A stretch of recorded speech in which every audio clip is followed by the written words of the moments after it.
Dime tú, verdad, baby, dime qué estás pasando. Tú no sabes cómo estoy sufriendo, eso te lo tengo que decir. Cuéntame, tu despedida para mí fue dura. ¿Será que te llevo a la luna? Y yo no supe hacerlo así. Te estaba buscando por la calle gritando. Eso me está matando.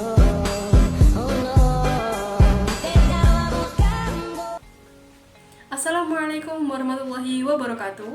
Perkenalkan, nama saya Asra Rahmatan Maula, absen 13 dari kelas 12 AKL 3. Di sini saya akan melanjutkan langkah-langkah cara menginputkan transaksi pada perusahaan PT Arjuna Wijaya ke dalam aplikasi Mayop yang telah dijelaskan oleh rekan saya.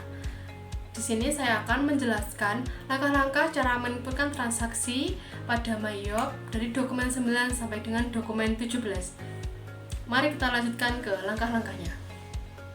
Oke, kita mulai dari dokumen transaksi nomor 9, yaitu bukti pengeluaran kas yang dibayarkan kepada kas negara dan keterangan pembayaran PPh pasal 21 masa November 2020. Di sini terdapat bukti pengeluaran kas, maka tata caranya yaitu klik menu banking lalu klik spend money.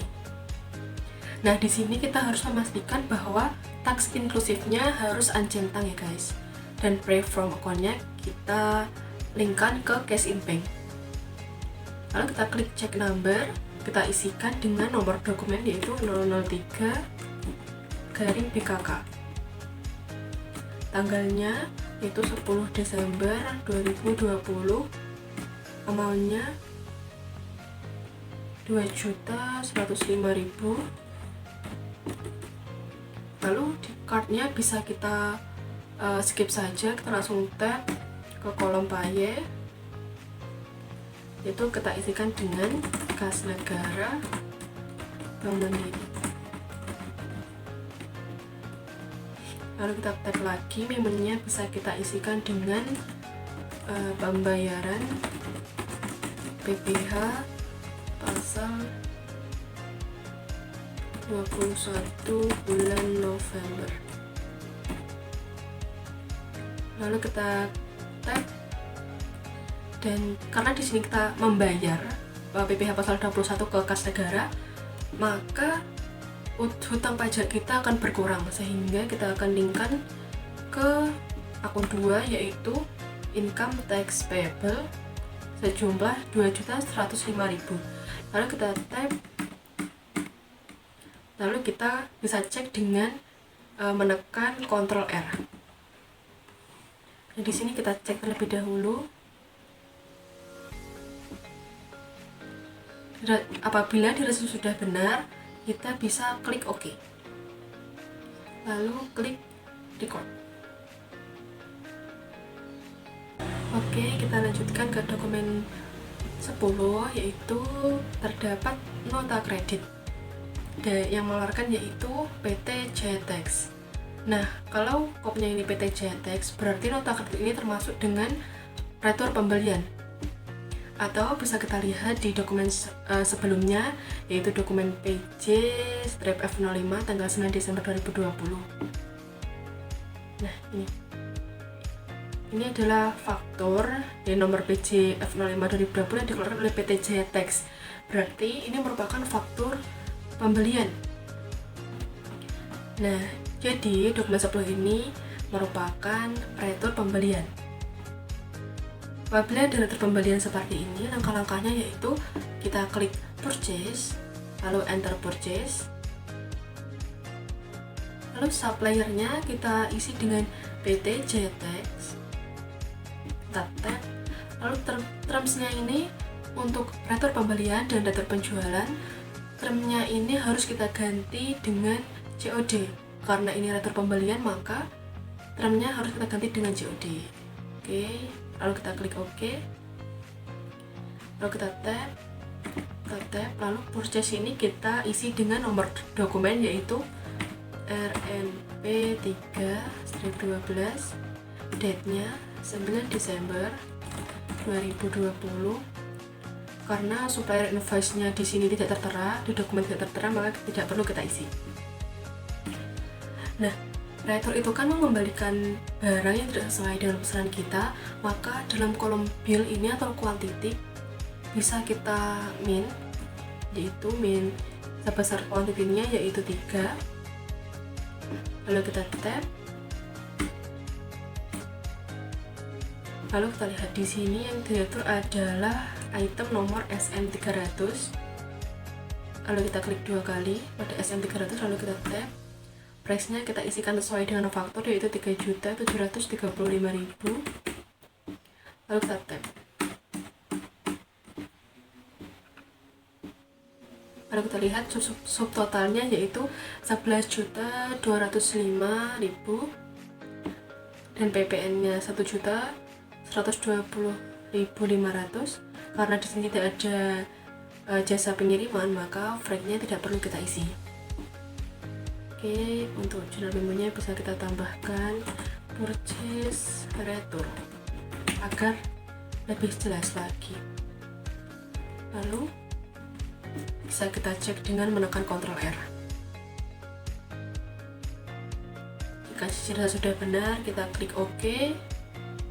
Lalu kita klik record. Jadi kalau untuk retur, selain kita mencatat di menu purchase, center purchase, kita harus meregisternya, yaitu kita klik ini menu register,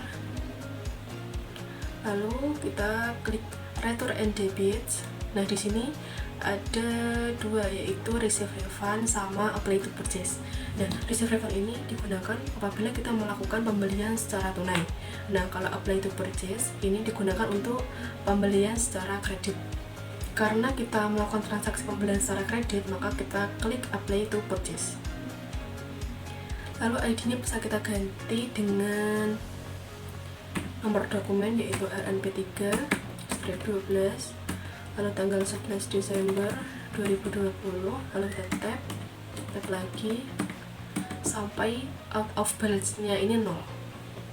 Nah, lalu kita klik Ctrl R, kita cek lagi. Lalu jika sudah benar, kita klik OK, lalu kita klik record. Lalu bisa kita close. Oke, kita ke transaksi selanjutnya yaitu transaksi nomor 11. Di sini terdapat nota kontan dengan kodenya PT Arjuna Wijaya. Berarti PT Arjuna Wijaya ini melakukan penjualan secara tunai.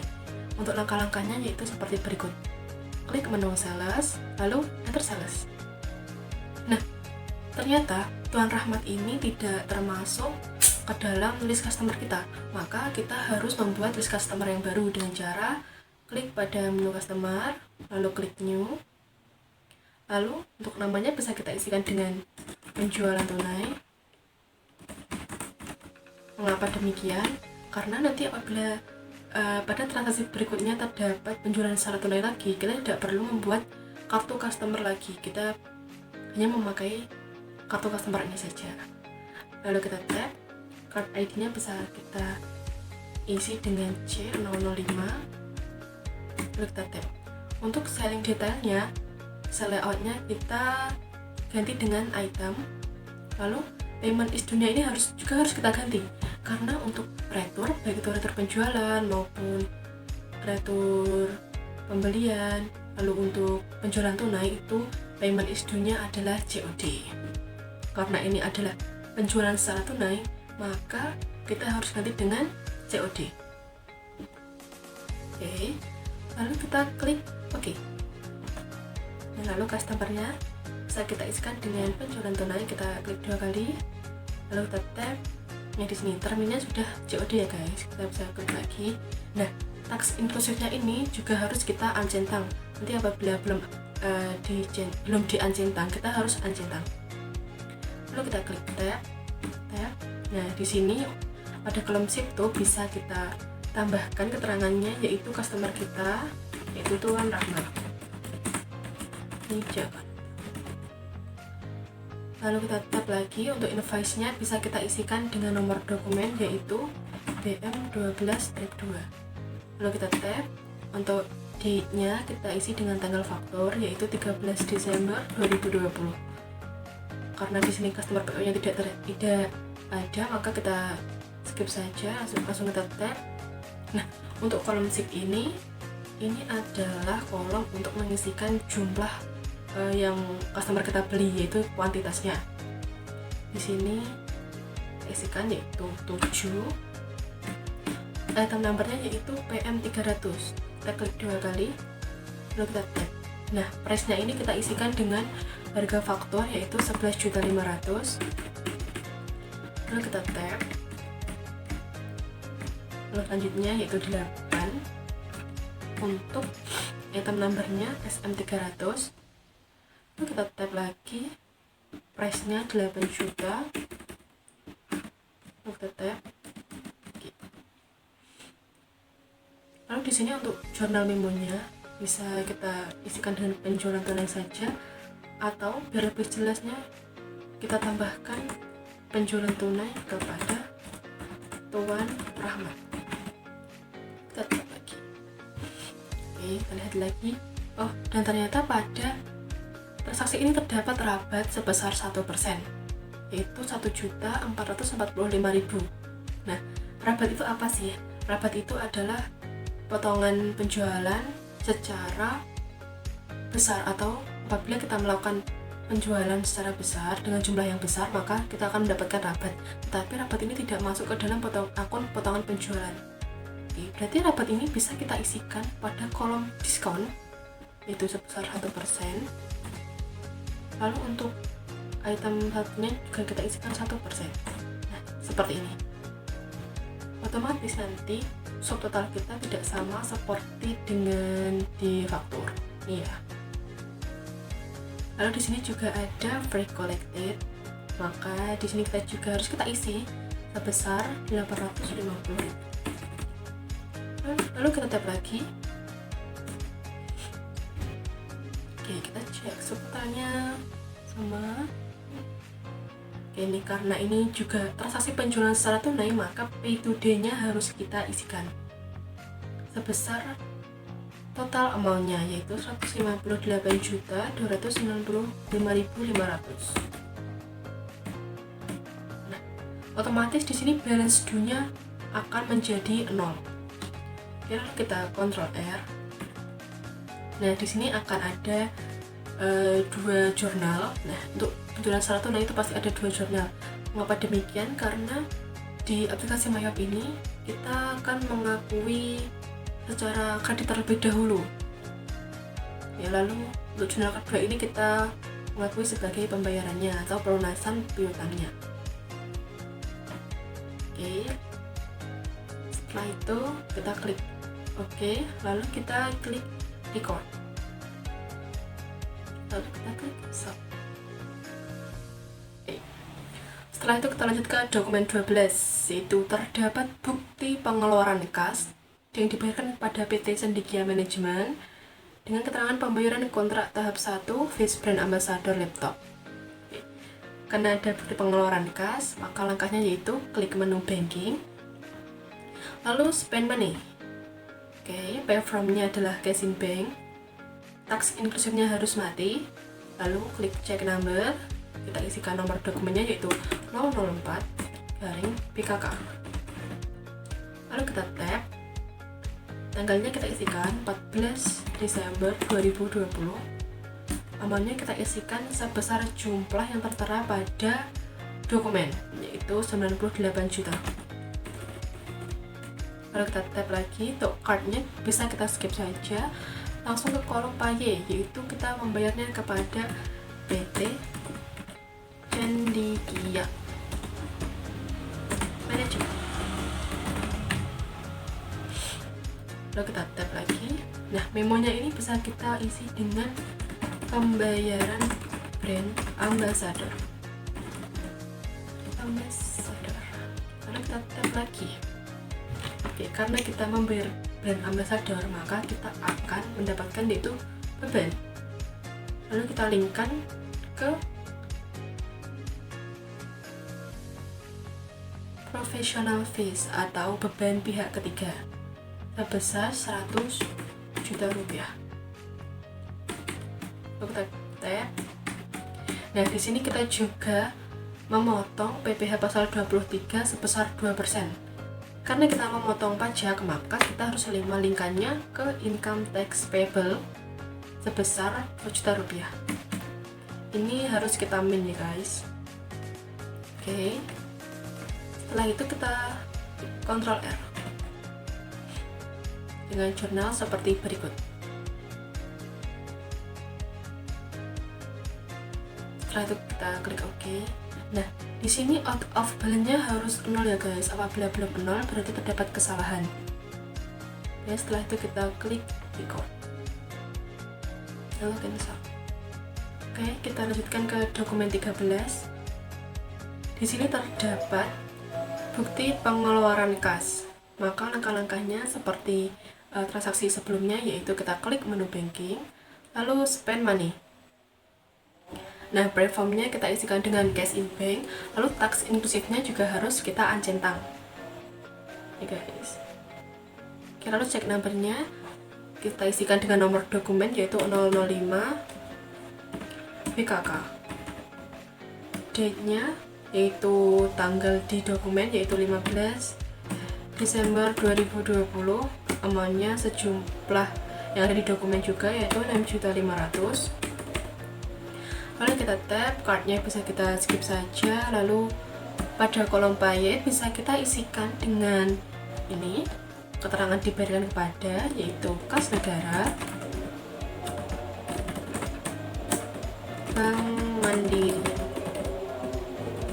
Untuk memonya bisa kita isikan dengan pembayaran angsuran PPh pasal 25 bulan November. Oke, jadi PPh pasal 25 ini adalah PPh untuk pajak untuk meringankan wajib pajak untuk membayar pajak terutangnya selama 1 tahun. Jadi wajib pajak bisa mengangsurnya setiap bulan, sehingga wajib pajak tersebut pada akhir tahun tidak merasa keberatan untuk membayar pajaknya. Oke. Lalu karena kita membayar angsuran, maka kita linkkan ke akun 1 yaitu prepaid income tax. Sejumlah 6.500.000. Lalu kita tap. Nah, di sini out of balance-nya juga harus 0. Lalu kita cek dengan klik Ctrl R dengan jurnal yang seperti ini. Lalu kita, jika sudah benar, kita klik OK. Lalu kita klik record. Lalu kita klik cancel. Oke, kita lanjutkan ke dokumen transaksi nomor 14. Di sini terdapat bukti penerimaan kas yang diterima dari toko Indomaju dan keterangan pelunasan faktur F11-12 tanggal 5 November 2020 dengan denda 1%. Oke, karena kita menerima bukti pelunasan faktur, maka kita langkah-langkahnya yaitu kita klik menu sales, lalu receive payment. Lalu customer-nya kita isikan atau kita linkkan kepada toko Indomaju. Lalu amount receive-nya kita isikan dengan sejumlah pelunasannya yang ada di dokumen yaitu 199.980.000. Lalu payment metode-nya bisa kita isi ke cek. Lalu kita tap. Nah, untuk ID number-nya bisa kita isikan nomor dokumen yaitu BM12-3, lalu tanggalnya 16 Desember 2020. Lalu kita tap. Di sini out of balance-nya harus 0 dan ternyata pada kolom finance charge itu terdapat nominal. Nah, apabila di finance charge ini terdapat nominal, maka ini adalah denda yang harus dibayarkan oleh toko Indomaju karena toko Indomaju ini telat membayar. Lalu kita Ctrl R. Oke, dengan cara seperti ini. Nah, kenapa toko Indomaju ini mendapatkan denda? Karena toko Indomaju ini telat membayar lebih dari 30 hari. Nah, pada kebijakannya PT Arjuna, untuk pelunasan faktur itu paling lambat yaitu 30 hari setelah transaksi. Nah, ternyata PT Indomaju ini melakukan pembayaran lebih dari 30 hari. Maka oleh karena itu, Tokopedia Maju ini mendapatkan denda keterlambatan. Lalu ini bisa kita record. Lalu cancel. Selanjutnya yaitu dokumen 15. Di sini terdapat faktur yang dikeluarkan oleh PT Arjuna Wijaya. Nah, berarti faktur ini termasuk ke dalam faktur penjualan. Langkahnya yaitu kita klik menu sales, lalu enter sales. Lalu customernya kita isi dengan toko Cahaya Elektro. Oke, lalu untuk terminnya yaitu seperti yang ada di faktur, yaitu 2/10 N/30. Lalu kita tap. Lalu invoice-nya kita isikan dengan nomor faktur, yaitu F12-02, tanggalnya 17 Desember 2020. Customer PO-nya karena di faktur tidak tertera, maka tidak usah kita isi. Lalu kita tap. Nah, untuk kolom SIP ini kita isikan dengan kuantitas barang yang dibeli. Oke, lalu 16. Item number-nya kita isikan dengan PM 300. Lalu kita tap. Price-nya kita isikan sesuai dengan harga yang di faktur, yaitu 12 juta. Lalu kita tap. Lalu selanjutnya kita isikan nomor 14. Lalu kita tap lagi. Item number-nya yaitu SM300, kita klik 2 kali.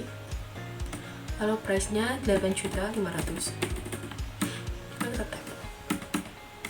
Oke. Di sini juga ada freight collected, maka untuk kolom freight kita harus isikan sejumlah yang ada di faktur, yaitu 1 juta. Lalu kita tap. Karena ini penjualan secara kredit, maka metodenya tidak perlu kita isikan. Oke, kita langsung Ctrl R. Ya.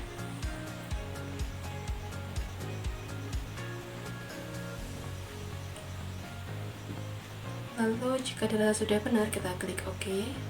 Lalu kita klik record. Lalu kita cancel. Lanjut ke dokumen transaksi nomor 16.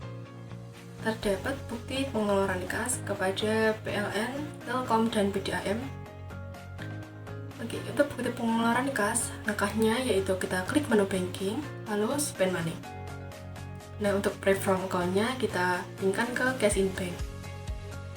Lalu kita klik check number, kita isikan dengan nomor dokumen yaitu 006/PKK. Lalu tanggalnya 19 Desember 2020. Untuk amount-nya kita isikan seperti jumlah yang tertera pada dokumen, yaitu 4.800.000. Card-nya bisa kita lewati, langsung kita ke kolom pay. Kita isikan, dibayarkan kepada PLN, Telkom, dan PDAM. Oke, untuk memonya bisa kita isikan dengan pembayaran rekening listrik, air, dan telepon. Lalu kita tap lagi. Karena kita ini membayar, maka akan timbul yang namanya beban, maka kita linkkan ke akun 6, yaitu telepon, water and electricity expense sebesar 4.800.000. Oke. Kenapa kita melinkkan ke akun beban? Padahal ini adalah pembayaran rekening listrik bulan lalu, yang biasanya kita linkkan ke accurate expense. Jadi, karena di kebijakan PT Arjuna Wijaya itu neraca saldonya kita susun selama 1 tahun sekali pada akhir periode. Oleh karena itu, walaupun kita membayarkan rekening listrik atau gaji bulan lalu, kita memasukkannya kepada beban. Kita anggap beban, bukan kita anggap sebagai utang. Oke. Jadi, maka di sini kita linkkannya ke telepon, water and electricity expense. Nah, di sini out of value-nya juga harus 0. Kita klik Ctrl R untuk melihatnya. Oke, jurnalnya seperti ini. Jika dirasa sudah benar, kita klik OK. Lalu kita klik record. Lalu cancel. Dokumen selanjutnya yaitu dokumen nomor 17. Yaitu terdapat bukti penerimaan kas dari toko Sentani dan keterangan piutang sebesar 12 juta yang telah dihapuskan dalam bulan Oktober 2020 atas nama pelanggan toko Sentani ternyata dapat dibayar kembali per tanggal tersebut sebesar 60%-nya tanpa melakukan konfirmasi terlebih dahulu. Nah, metode penghapusan piutang itu ada dua, yaitu metode langsung dan metode tidak langsung atau bisa disebut dengan metode cadangan. Nah, untuk metode langsung ini kita mencatatnya hanya pada saat menerima pelunasan piutang. Nah, kalau kita tidak menerima pelunasan piutang, maka tidak perlu kita catat. Nah, untuk metode tidak langsung ini atau metode cadangan, kita tetap mencatatnya walaupun kita tidak menerima pelunasan piutang. Oke. Setelah melihat di kebijakan PT Arjuna Wijaya, ternyata kita menggunakan metode cadangan atau metode tidak langsung. Nanti dan di sini terdapat keterangan tanpa melakukan konfirmasi sebelumnya. Maka kita tidak perlu memunculkan piutang yang telah kita hapuskan itu. Kita langsung mencatatnya kepada akun cash in bank pada allowance for double debt. Nah, dan toko Sentani bukan termasuk ke dalam list customer kita, maka nanti kita mencatatnya ke dalam menu account, record journal entry. Nah, nanti kalau apabila yang melakukan pelunasan piutang itu adalah customer kita, maka kita tidak boleh mencatatnya di record journal entry. Kita harus mencatatnya di sales, enter sales, lalu layoutnya ini kita ganti dengan miscellaneous. Nah, seperti ini. Sebab mengapa kita harus mencatatnya di sini bukan di record journal entry? Karena nanti kalau kita mencatat di record journal entry, piutang yang telah dibayarkan itu tidak akan berkurang pada customer kita. Begitu. Oke. Karena toko Sentani ini bukan masuk ke dalam list customer kita, maka kita mencatatnya di menu account, lalu record journal entry. Lalu pada kolom general journal kita bisa isikan dengan nomor dokumen yaitu BM 12-4, lalu tanggal 20 Desember 2020. Memonya bisa kita isikan dengan pembayaran piutang yang telah dihapuskan.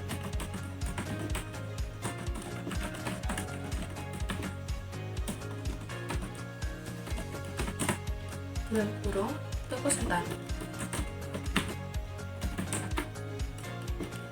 Lalu kita tag. Oke. Jadi seperti yang saya bilang tadi, apabila tanpa melakukan konfirmasi sebelumnya, maka kita tidak perlu memunculkan piutang yang telah kita hapuskan pada bulan-bulan sebelumnya. Jadi kita langsung melinkkan ke akun cash in bank pada kolom debit sebesar 7.200.000. Pada allowance for double debt sebelah kredit dengan jumlah 7.200.000. Nah, untuk out of balance-nya ini harus 0. Lalu kita Ctrl R, kita cek. Oke. Jika data sudah benar, kita klik OK. Lalu kita record. Oke, jadi itu tadi pembahasan saya pada materi kali ini, yaitu langkah-langkah cara menginputkan transaksi dari dokumen 9 sampai ke dokumen 17 ke dalam aplikasi Mayop. Oke, jadi selesai sudah pembahasan saya pada kali ini. Apabila saat menjelaskan saya ada salah kata dan salah perbuatan, saya mohon maaf sebesar-besarnya. Wassalamualaikum warahmatullahi wabarakatuh.